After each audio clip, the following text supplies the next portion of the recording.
Well, hello, everybody. This is Luann, and this is Deborah, Colleen Rose. Colleen Rose. I always say Colleen. Colleen. Colleen. Colleen. Like And we are Colleen. here at the Crystal Clear Point Studios recording her audio biography.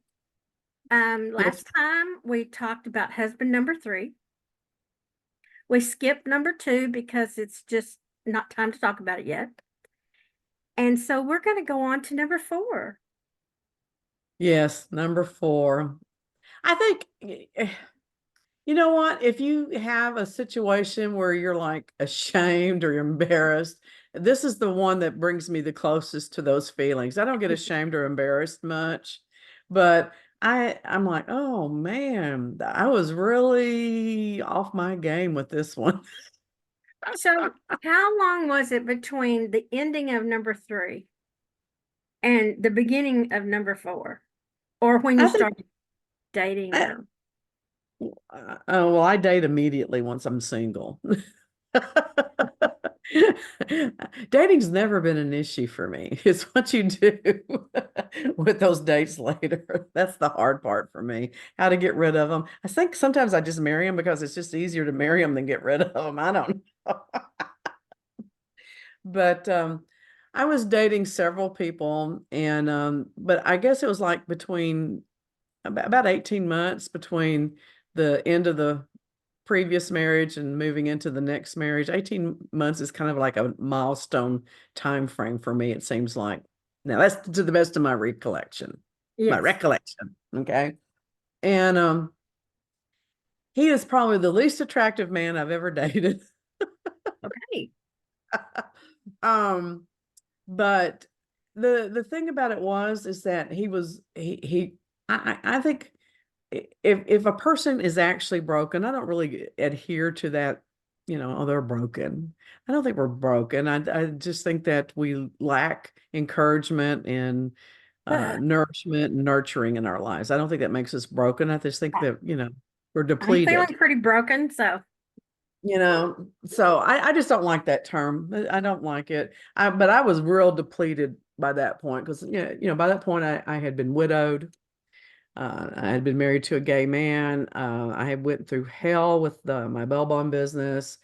Um, and I just felt like I had been living life all by myself as far as having to deal with the accountability and responsibility for mhm. several years, several years. And I was tired. And he was fun and he catered to me a lot and he was very attentive. And boy, that should have been my clue that there was something wrong. So we were only actually married totally. This is actually going to be a good story now that I remember some stuff. About 18 months. And I knew that I was in hell for myself personally within 3 months because that was the first No. time I caught him cheating. Now, here's my question, and I asked him this several times. Who in their right mind cheats on a private investigator? Duh, you know, duh. So, are you talking about he cheated first? He cheated only. I didn't cheat. Ah, you just thought about it. No, I thought about killing him. I didn't think about cheating on him. I mean, that's what divorce is for. See, I don't get that crap either about cheating. Why would you cheat on someone? Why not just get yourself free? It's like that song, Get on the bus, Gus. You don't need to discuss much. Just hop on, if you're not happy in the marriage and you're going to cheat, then get yourself out of the marriage. You know, have some Well, backbone.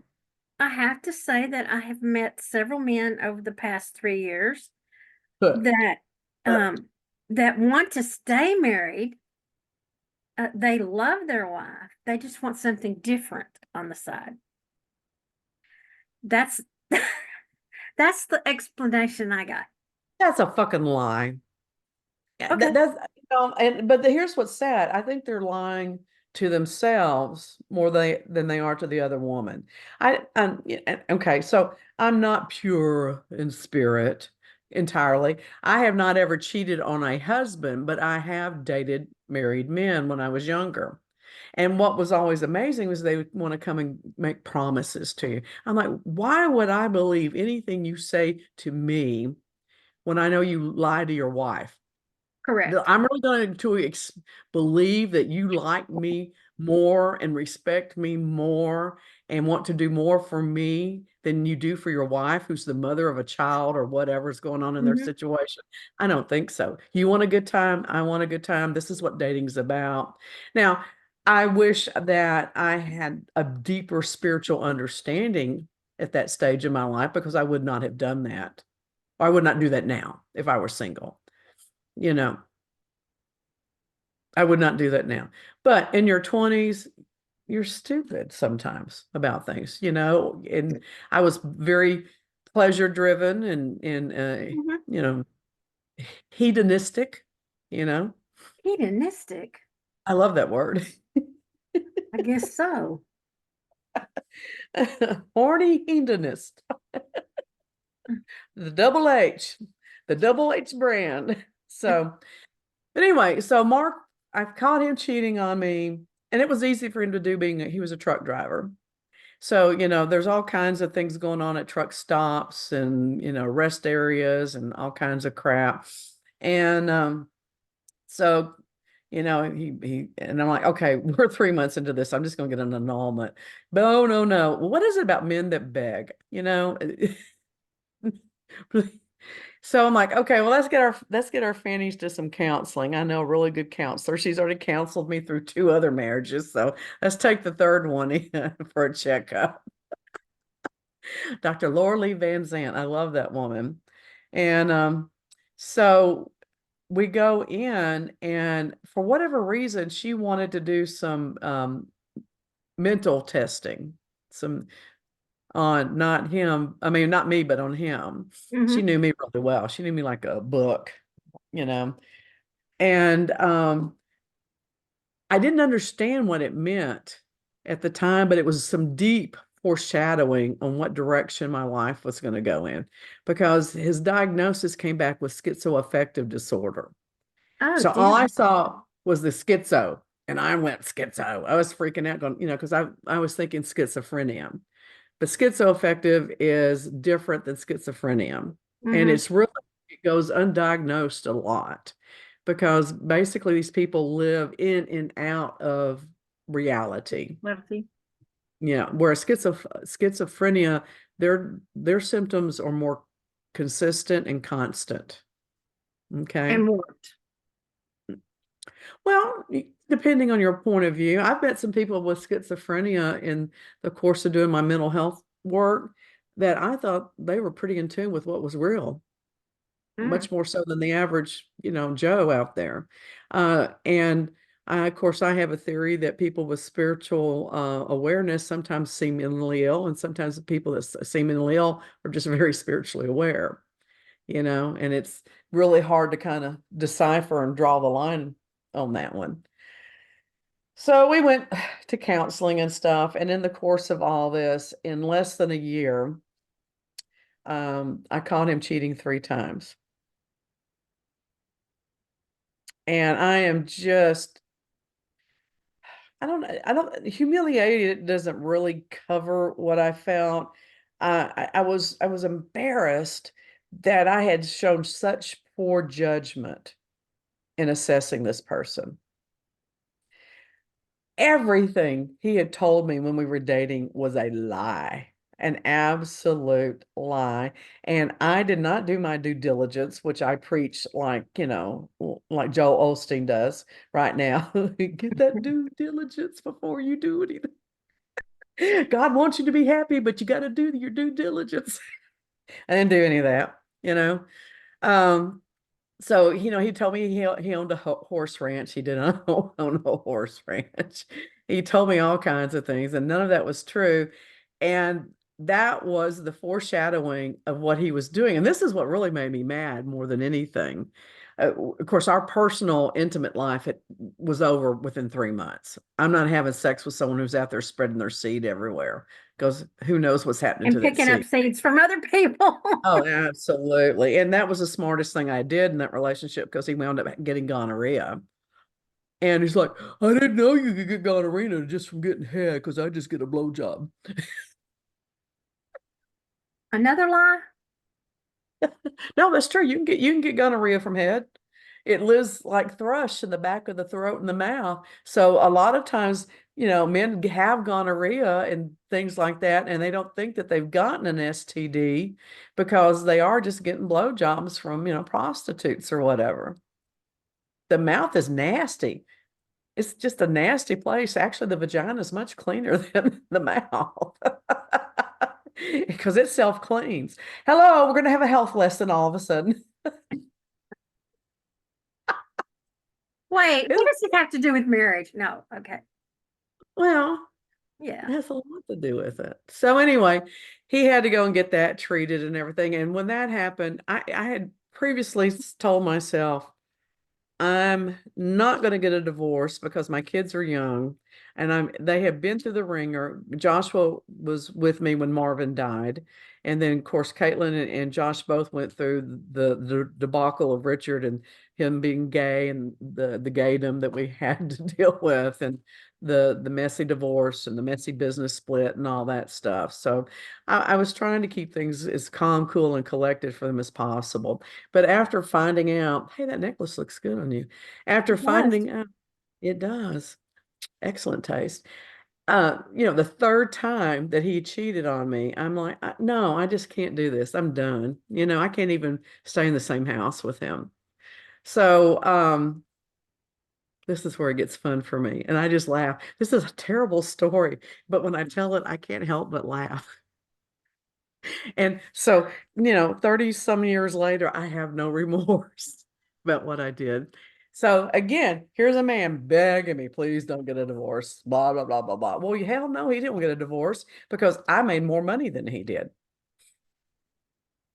I made more money than my previous husbands. So we're on husband four. So I made more money than everybody except husband two, which was Marvin. And we were business partners. So we shared equally. So, um, so I'm like, and I saw an opportunity. And I'm not normally a revengeful person. I like to think that I am, and I can come up with all sorts of nasty things that you could do to people, but I never act on them. And that's why, I've been told by most of my mentors that I'm an interesting person because I know I have a dark side and I like to play with it, but I don't let it run me, you know? And I think that's really the key to happiness is not denying that you have a dark side, going, hey, come on in, let's talk and find out what the fuck's wrong with you. And see what we can do to keep you happy, but keep you quiet. Let's keep you quiet. So anyway, I told him that I just could not believe he wanted listen to my words, fresh start. And that if he wanted a fresh start, he would have to get clean. And the way a man does that, if he's not circumcised, is to get a circumcision. Are you with me, Luann? I'm with you. Are you I'm with hanging in you. I'm hanging in. there?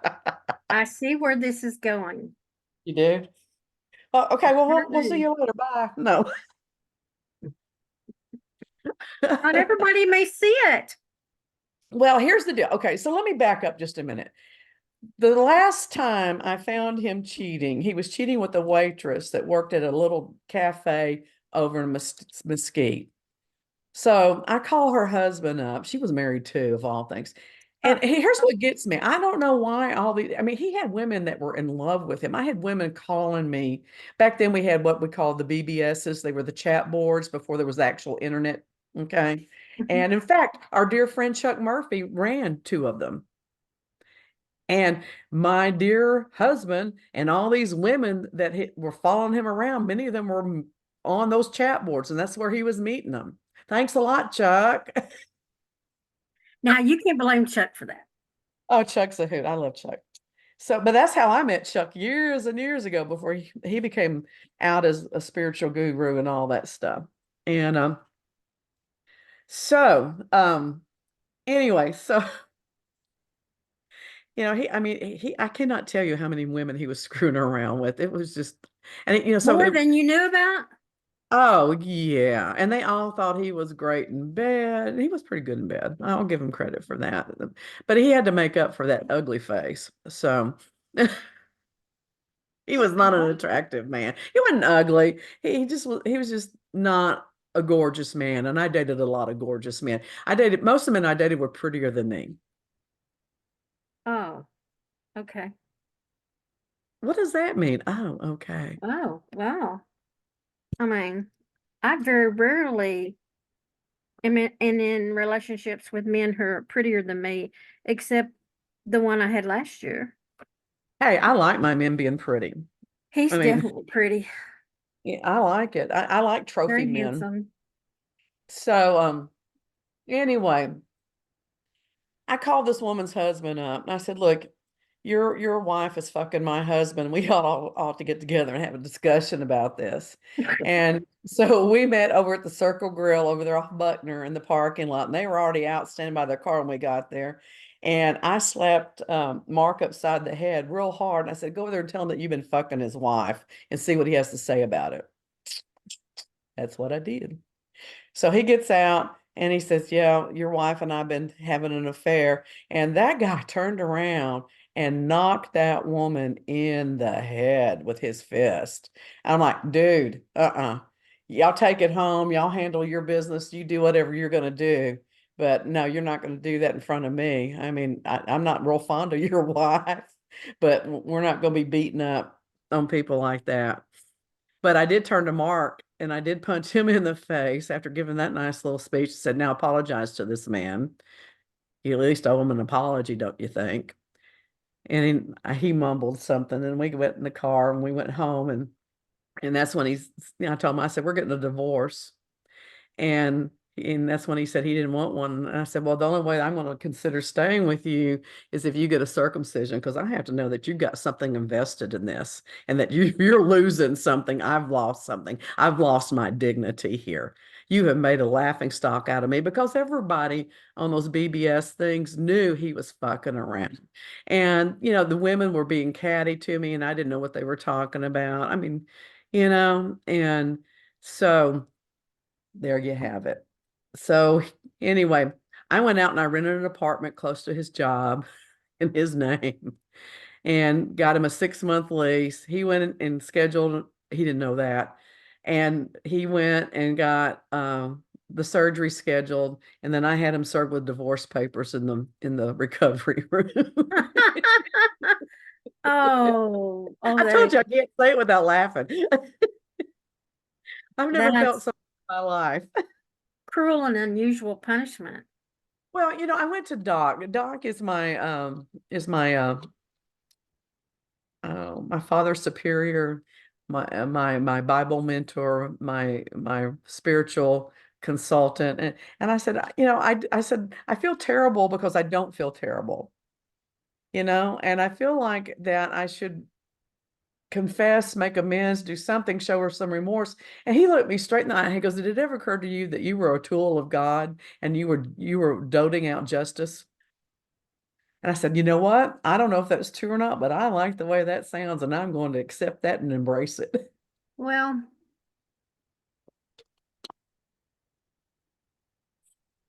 I Well, think you what? either I think you either accept that it happened or you get back at them somehow. I'd do it again. Let me be honest. I would do it again. I'm just shocked I got away with it the first time. I'm shocked he agreed to it. How friggin' stupid is he? You know? Well, he wanted to continue things the way they were. He wanted to continue to Oh, hell be yeah, with he had the you life of and Riley. I yeah. paid all the bills. He came and went as he wanted to because he was working, because he was a truck driver. God knows what else was going on. But, I'll tell you what made me madder than anything. What made me madder than the cheating and I was the fact that he would go and he would talk to these women and meet them and seduce them and sweet talk them by telling them stories about his accomplishments and things that he had done, and they were my stories. They were what I had accomplished. They were the things I had done. I had a great dating life, but I wasn't dating anybody. You see what I'm saying? That made me so mad. But it was a great awakening for me to say, hey, maybe I'm more interesting than I think I am. Because these women seem Yeah. real intrigued by my stories, and I'm a girl. Yeah. You know what I'm saying? Yes.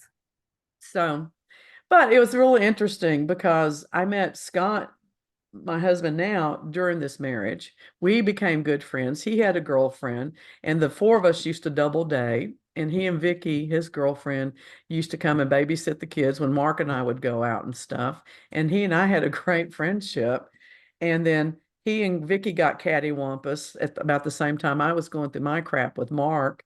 And after the divorce and everything, I told Scott, I said, you and Vicky are breaking up. I said, which, in one way is okay because I didn't want to be the third wheel in your group.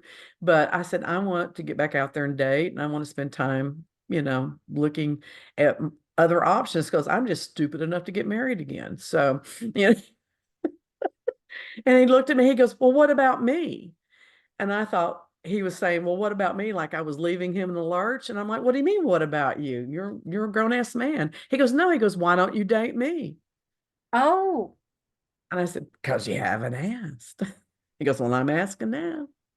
And that's kind of how he and I got started. So well, I think it helps that you kind of know each other and know something about each other, and that's kind of nice, actually. yeah, it was real interesting because Vicky and I had our own relationship, his girlfriend. And what's funny is, Scott's 12 years younger than I am.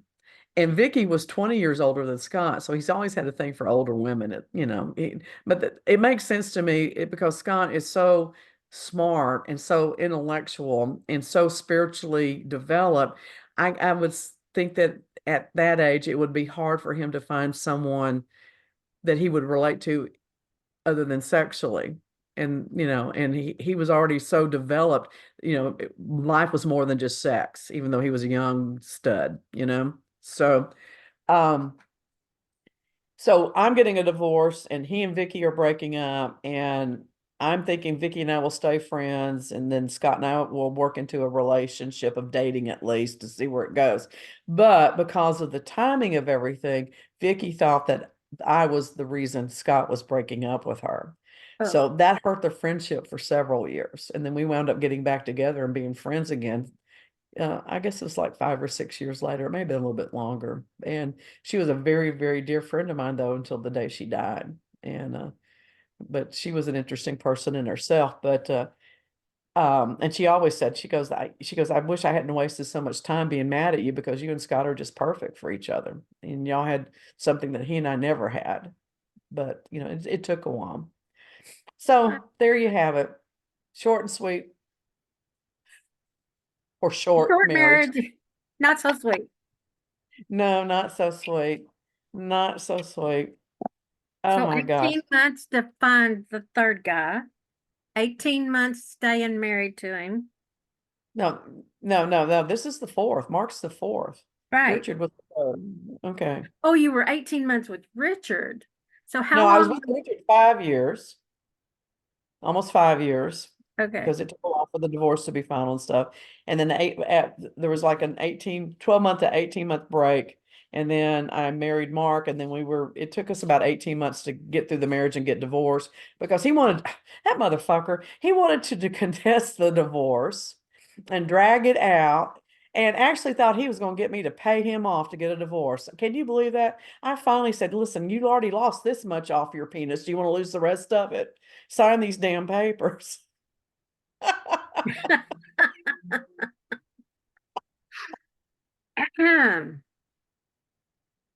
No comment. No comment. Well, I mean, what would you say? Seriously, what would you do and what would you say? I don't know. In my circumstance, we went to the notary public and to sign the papers. And he Yeah. says, I'm doing this under duress. And I went, no one's holding a gun to your head. No, I No, could. no one has a knife. No one is saying if you don't do this, I'm going to kick you. I mean, I just looked at him and I thought, looking at the notary public, I thought, she's not going to do this since he's under duress. So yeah, I can believe that he was holding on to get paid off. I know. It just, so somebody was talking to me the other day about marriage, and oh, it was my doctor. About how women, they take all your money with divorce. I said, not all of us. I said, I paid for all of my marriages because I made more money than him. He goes, you go, girl. And he gave me a fist bump. And I'm like, I'm not sure that was worth a fist bump, but okay.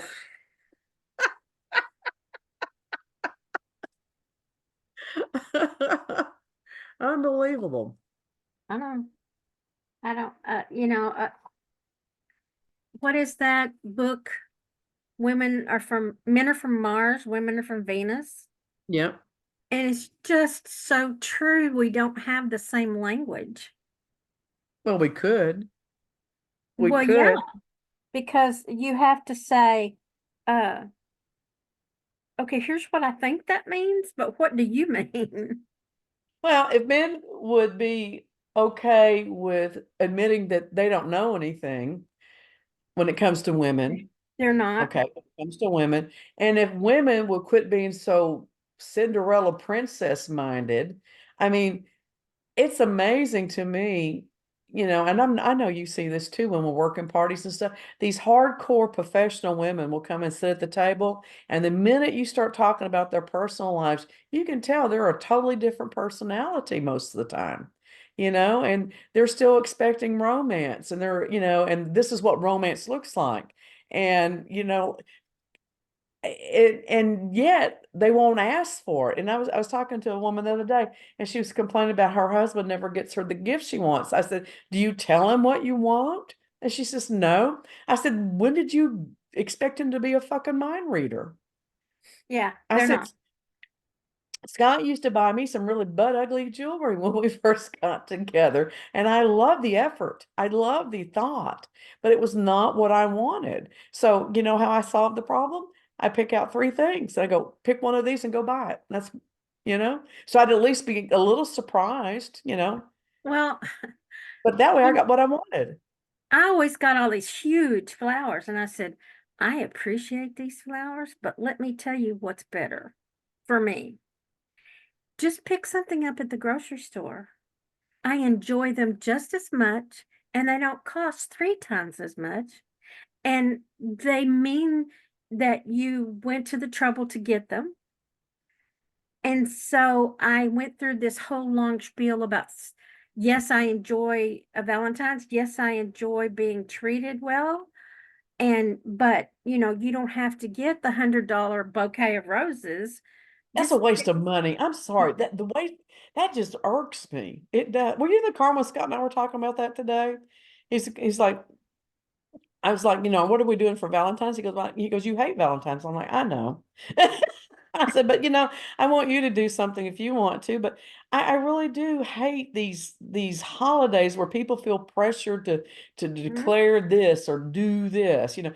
Thanksgiving, we have to get together and show everybody how much we love our families. We don't care that everybody's gonna get into a fight and get drunk and blah blah blah. We're still gonna be a loving family. And then Valentine's, we're gonna get some flowers and throw some jewelry. Scott did do a really great Valentine for me once. This is hilarious. So I got chocolates, a gold necklace, and a pistol. Oh my God, it was awesome. And flowers. It was awesome. It was so awesome. And Katie, our daughter, was in trouble at school because she was truant a lot.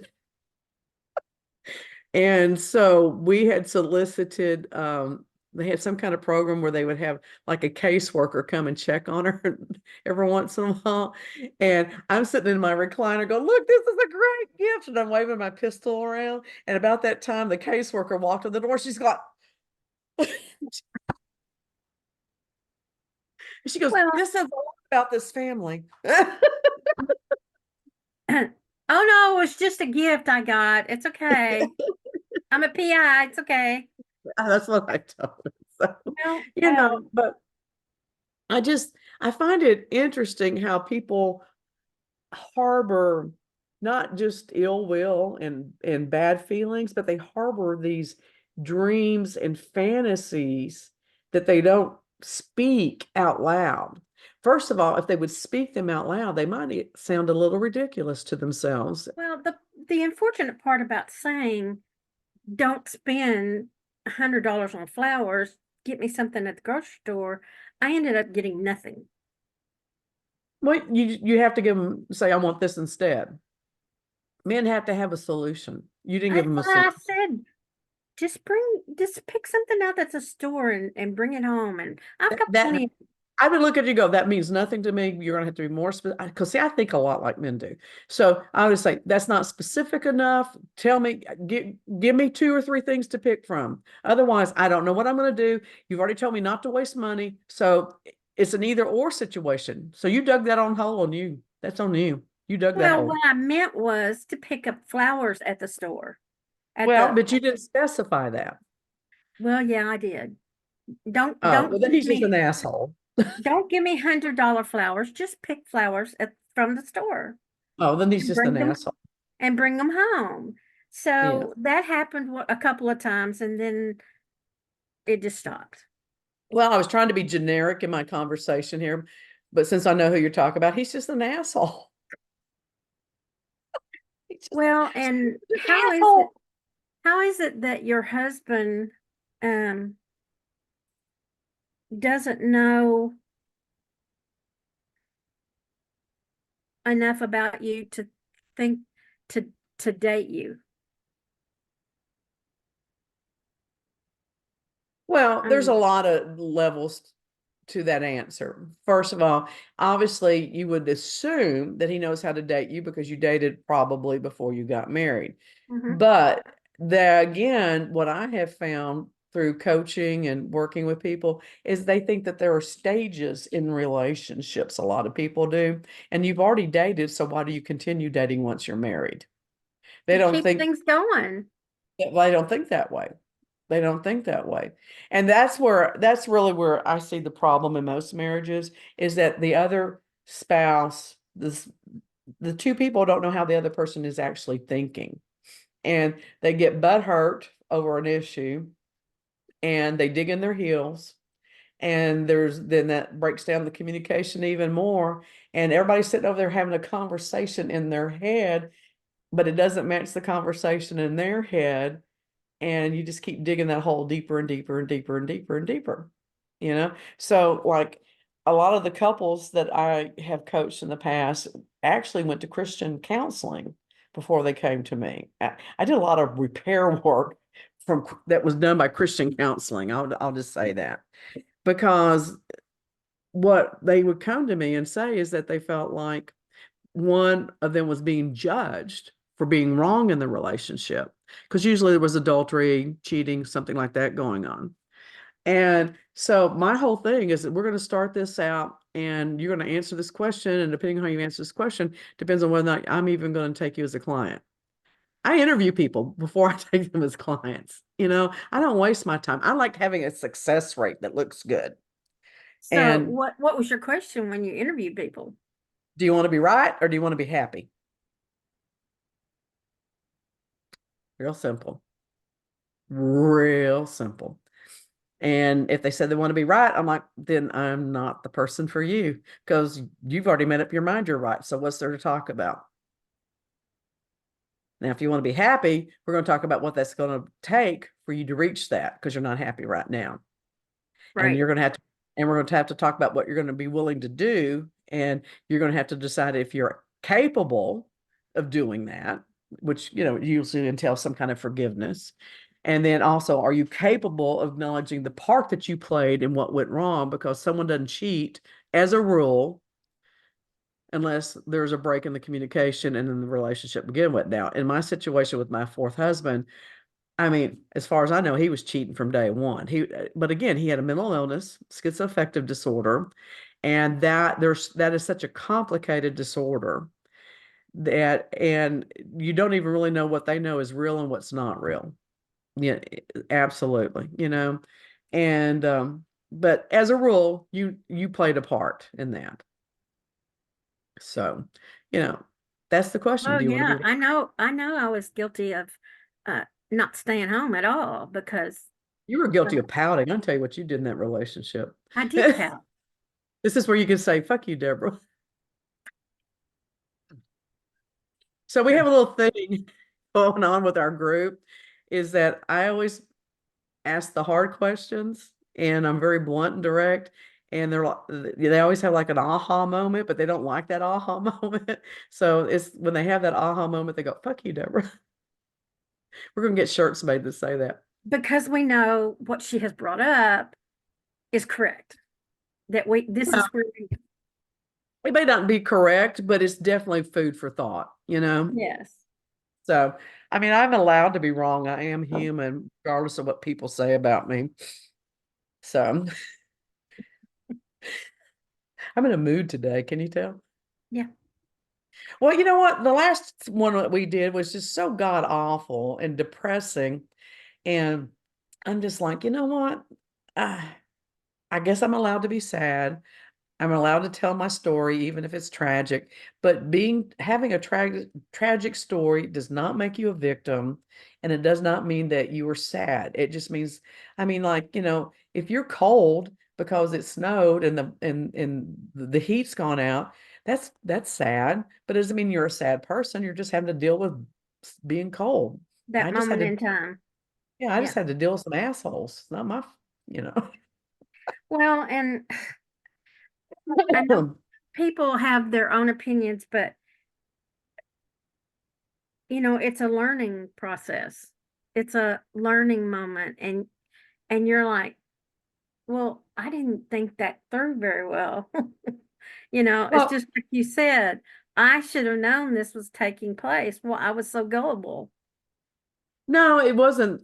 I wasn't gullible. I'll tell you what it was. I was used to that behavior. Ah, I grew up with things like that, and it felt normal to me. And it took me seeing other types of relationships modeled to me, along with what I knew that I needed and wanted in my life, to realize this sucks. This sucks. And I don't have to put up with that. But there was a lot of cheating in my family among a lot of different family members.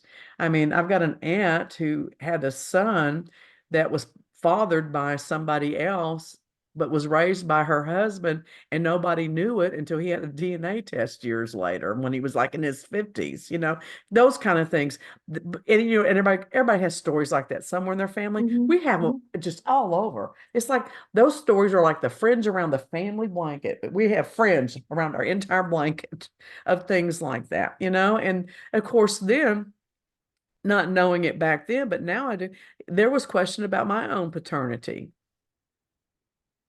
And so there was just a lot of, plus I'm just I know I sound like I'm not, but I'm a very easy go lucky person. Unless you're, doing something to really hurt me, or really being mean to me, I can overlook a lot of crap because I don't look to people for my own validation, and I don't feel responsible for most people's happiness. Now, I do have some issues that I have dealt with over the years, feeling responsible for my mom, her happiness, but I've gotten over that and stuff like that. But most of the mistakes, or the things that I made, decisions I made when I was younger, was because it just felt right to me, because that's what I knew. I remember the most shocked I have ever been about family dynamics was about 20 years ago, maybe a little bit longer. And a friend of mine was divorced, and her ex-husband came together, and they did that every year.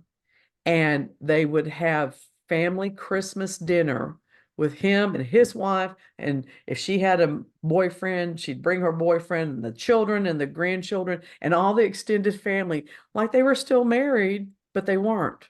And everybody got along. That's what just freaked me out. They got along and they were nice to each other. I had never seen that modeled. Never. And I went, well, fuck me. Utopia Well, is coming.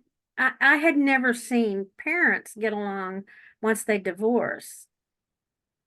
I had never seen parents work together for their child. Yeah. And my friend, we'll call her Mary. Mary, Hello, Mary. Mary, she of course did do some counseling with, but her child was only 2 when they started their split. But now she's 16, 17 years old. And these two parents talk to each other in a civil manner from the beginning and said, our focus together is her. Well, you know what? I would like to run for office for one reason and one reason only. I think it should be a law, and people will just freak out when I say this. I think it should be a law that from if your children are under the age of 13, that they be allowed to stay in their family home, and the parents are the ones that have to move back and forth. So, like you have your family home wherever that is when you're getting the divorce, and you stay put there, and then you go rent an apartment, and whoever's not taking care of the kids that week or that weekend stays in the apartment, and the kids should not be uprooted and going back and forth between homes. That's bullshit. I think that's a great idea, but what this couple did was actually have a room in both houses that she designed herself and put together herself, and 2 different sets of clothes, about the same kind of clothes. The same But concept, though. Same concept, yeah. yeah, so she had her own space at both homes, and I mean they love her and adore her, and they do it together without being married. Well, and I know that this is not practical because people are so focused on their careers and blah blah blah and all this shit. But it's heartbreaking to me when a divorced couple, one of them moves cross country. Hmm. I'm sorry, you had children, you created life. That's the closest you're going to get to being God in this world as ever. You created life, and you had fun doing it, hopefully. And the lack of commitment to nurturing that life is just phenomenal to me. It's just Hmm. I, and the callousness about it, but yet people will fight for custody and tear the other parent down and not even think about what that does to that child. That child's a part of that other parent. And I'm sorry, you picked them to marry. That's why I don't ask people to feel bad for me because I've been married 5 times. I picked them to marry. I Hmm. picked the men that fathered my children. And I did my best not to run them down in front of my kids. I'm not Well, saying I didn't ever, but like even with Caitlin, her dad never had anything to do with her when he moved to Florida. I used to buy presents and say they were from him. Now, she got mad at me when she found out about that when she was a teenager. And, now she understands my intent. So I don't know if it was the right thing to do or the wrong thing. I just didn't want her to feel like she was being ignored by her dad, though. I didn't want her to feel well, like he had what left I her. told my kids didn't have that either. And I said, look, your dad doesn't know anything about you. He's mad at me. He's taking this out on me. He doesn't realize the effect it's having on you. I know, but it's still a shitty thing. And so what's the right, wrong, or decision on that? I did the best I could with it. And I'm gonna tell you what, her dad bought her some great presents with my money. I always made sure the big present was from him. I would have liked that in my circumstances as a kid, I think, because I didn't get that either. Well, though, as you grow up, though, and mature, you need to find out the real Sure, thing. sure, but I did this when she was little. Like I bought her a Barbie house and I don't remember what all, but things like that. But of course, he gave up custody of her and Scott adopted her and he adopted both my kids. So, he didn't have any legal obligation at that point, but again, how do you do that? How do you I just don't know. I don't get it. I don't I know. don't get it. You know, And I can understand if you didn't love me and you wanted to go out and you didn't want to chase tail because you weren't in love with them. Because I have this theory, if you truly love a woman, it's impossible for you not to love her children, even if they're not yours. That's my theory. I've seen that time and time and time and time and time again. Okay.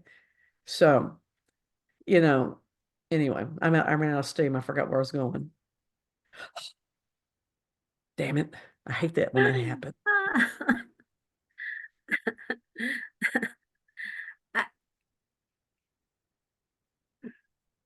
What? Are we done? Bye. we're done. Bye.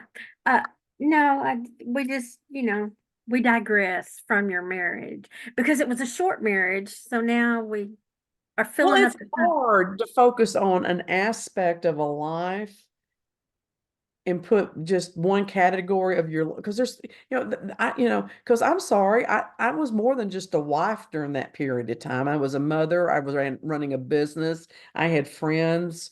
I was getting involved in issues I was seeing in my children and addressing them. um there was more to my life than that. I Right. mean, so it's oh, that was after that marriage. I was going to say that was, but I was going to say other things were going, but that was after we got divorced. So anyway, so Well, yeah, I do have a problem with men or women. I've seen women do it too. Just hand their kids over to the other parent and hardly ever see them again. I can't imagine that. I I cannot, can't. I cannot imagine that. And I And had I two very difficult children. I love my children, but they were very difficult because of, and was it mental illness? We don't know. Was it hormones? We don't know. Was it because I dragged them through the ringer getting married so many times? I don't know. Um, I used to drive my daughter nuts because I didn't feel guilty about being married so much. And I'm like, hey, I said, there are a lot of people that live with their boyfriends and girlfriends. And I have friends that have lived with three, four, five, six different people. I at least was convinced of an ethic that I wanted to perpetuate. And I stayed married unless one of the three A's was involved: abuse, adultery, or addiction. mhm. To me, those are the only three legitimate reasons for at least not trying to sustain the marriage, you know? So anyway, I guess I'm done. Well, next time we will start your fifth marriage. No, we won't. No, we won't. I'm still married to my fifth husband, and we have to have a conversation about what is appropriate for me to talk about because that's his life too. Exactly. And I agree with that. When I We heard could you talk talk, about Joshua's father, though. I was not married to Joshua's father. okay, well, I it's had him whatever when I you was want to single. talk about next because I agree that uh, you know, it might not be all of your story to tell, is what I'm saying. Because, Exactly. And so I have to find out if he has any boundaries because that's the last thing I need is an irate husband. And Scott's much more private than I am. And so I have to be very respectful of that. But, just to clarify, I've been married 5 times. I'm in my fifth marriage. However, I had a child, my son, when I was single. So that was like a marriage to a certain extent. We were business partners, and that was between my first husband and my second husband. And then we could get to the fun stuff and talk about all my boyfriends. okay, okay. I had Just, someone ask me, I had someone ask me once years ago and I was really cute when I was younger, but I've always been a bigger woman, always. And then I got really big, and now I'm back to the size I kind of was before. But her comment was, she goes, I don't understand how you can date so much. How do you find people that want to date you? I said, because I'm not a bitch like you.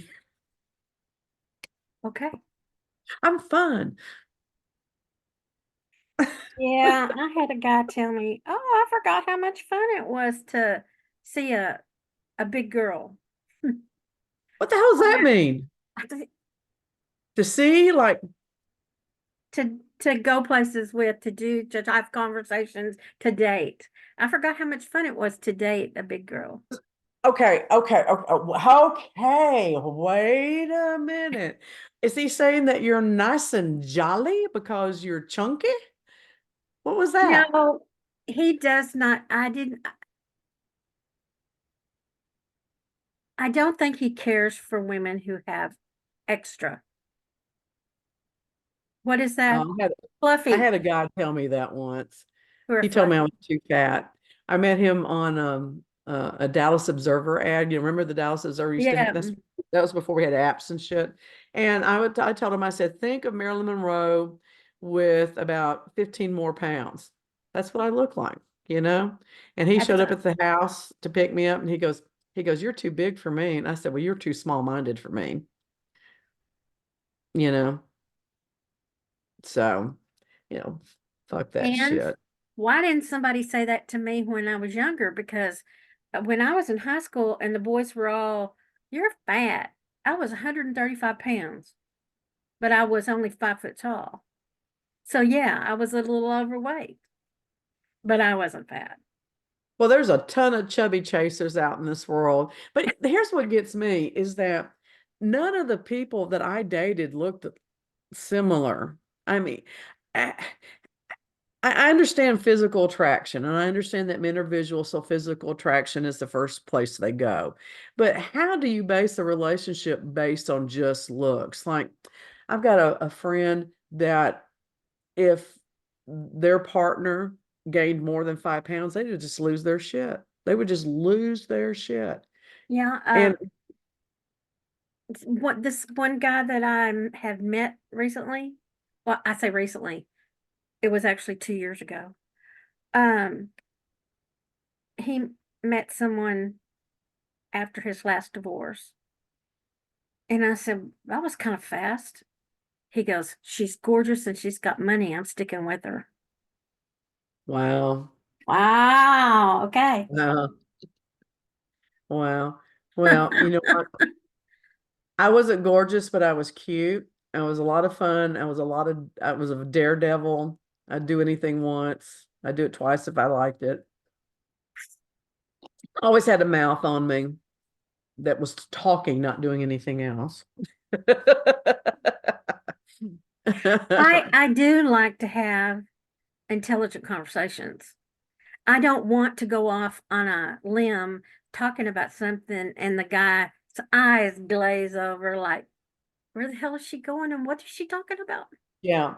I would date anybody that was sassy. I like sassy men. Men can be sassy, smart mouth, and was intelligent and could make me laugh. So if he could make me laugh and we could talk about things for hours and not get bored, I didn't really care what guys looked like. Now, when I was dating, I had a different focus, and that was about just having fun. So I did like the pretty boys, but that was never a prerequisite for deep relationships. Right.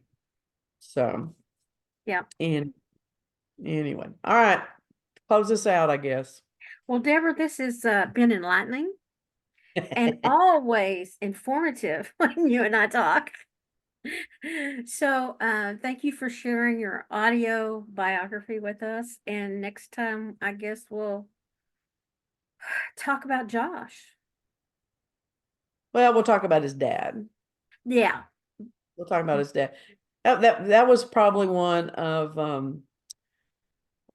my one of my first interesting relationships of any depth, really. All right, we will see y'all next time. bye now. Bye.